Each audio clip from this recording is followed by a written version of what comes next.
Rangers are warriors of the wilderness, specializing in hunting enemies near the edges of civilization. Capable of tracking, hunting, and even moving like the things that go bump in the night. Their aim is precise, their abilities many, and they can adapt to any situation.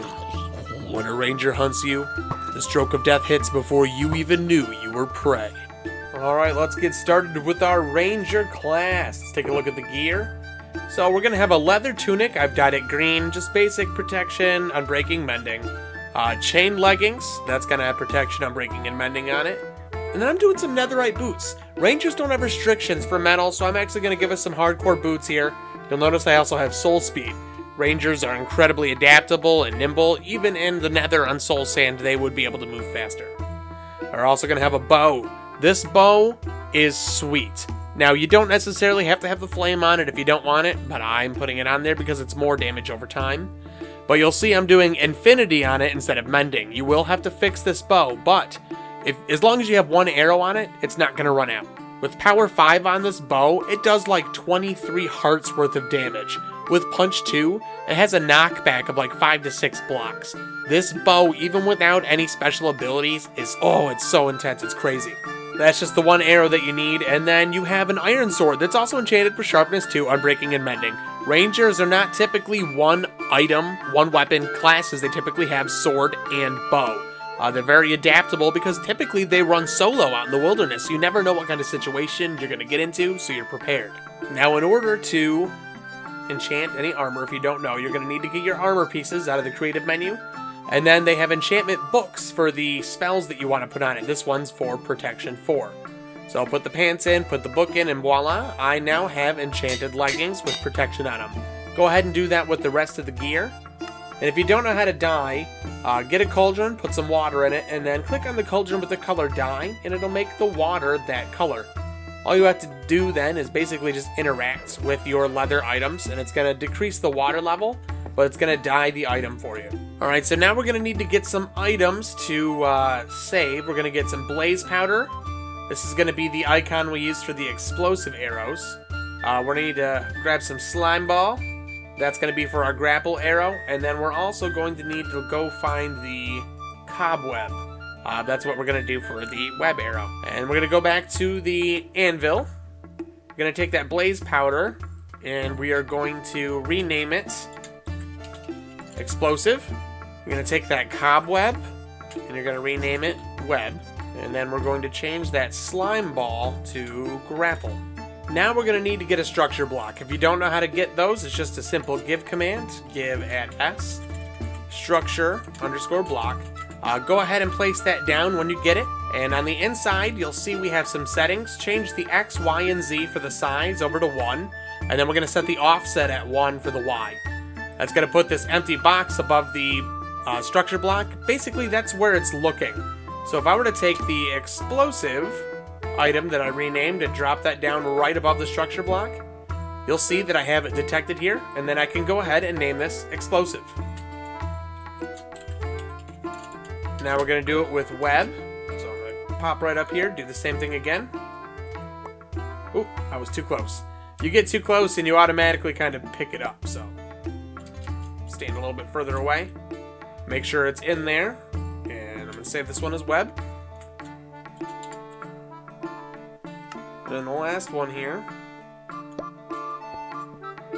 is grapple. Now that I have those saved, you can go ahead and get rid of those. We're going to be using commands to get those back to you. Alright, starting off with the command blocks, we're going to put down a repeating, always active command block.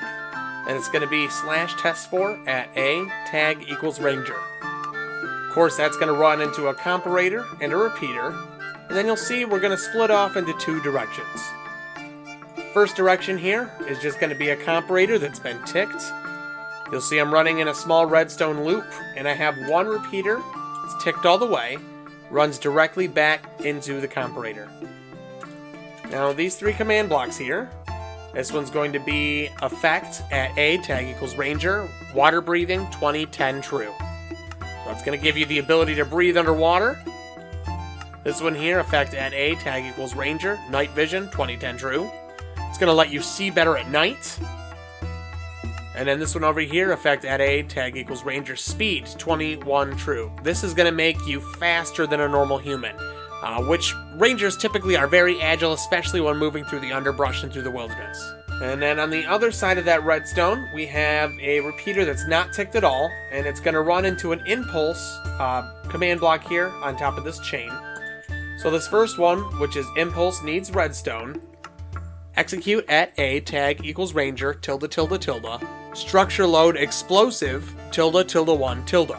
So that's going to give you that blaze powder that we renamed. This one here, slash execute at A, tag equals ranger, tilde tilde tilde, structure load grapple, tilde tilde 1 tilde. So that gives you the slime ball that we renamed. And then the last one, slash execute at A, tag equals ranger, tilde tilde tilde, structure load web, tilde tilde 1 tilde. So that gives you, as soon as you get the tag of ranger, all of those abilities. So I have some command blocks back here, as well as up front here. These all kind of work together. And I'm going to start off with these ones up here, and then we'll move back there. But this is going to be how you change between the different types of arrows that you have available to you. So if you were to drop the item that is named explosive, this command block here would detect that. Slash execute at E, type equals item, name equals explosive, tilde tilde tilde. Execute at A, tag equals ranger, R equals 2. So when that item gets dropped and there's a person with the ranger tag within 2 blocks of it, it's going to set a redstone block at this set of coordinates here. Now that set of coordinates is back here where those command blocks are. We'll get to that in just a moment. The next one here, chain conditional always active, is going to teleport the item named explosive to the player with the tag of ranger. So it's going to give me that item back, and it comes back within like a second. And the last one here, it just runs a kill at E, type equals arrow.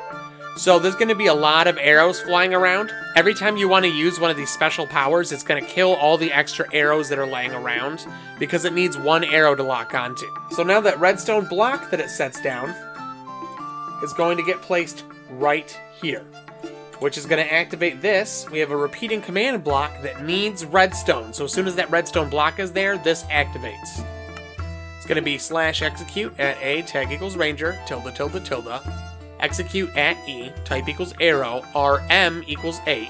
So that's a minimum range of 8. So that arrow has to be at least 8 blocks away before it does the next part, which is going to be a summon TNT minecart, which has Minecraft :on_instant_prime, which is basically when that minecart gets spawned in, it explodes immediately. So as long as that arrow is at least 8 blocks away, it's going to do that. This also has a delay in ticks of 20 ticks to make sure that the arrow has enough time to get where you want it to go. And that moves us to the chain command block down here, chain conditional always active, which is just a set block command.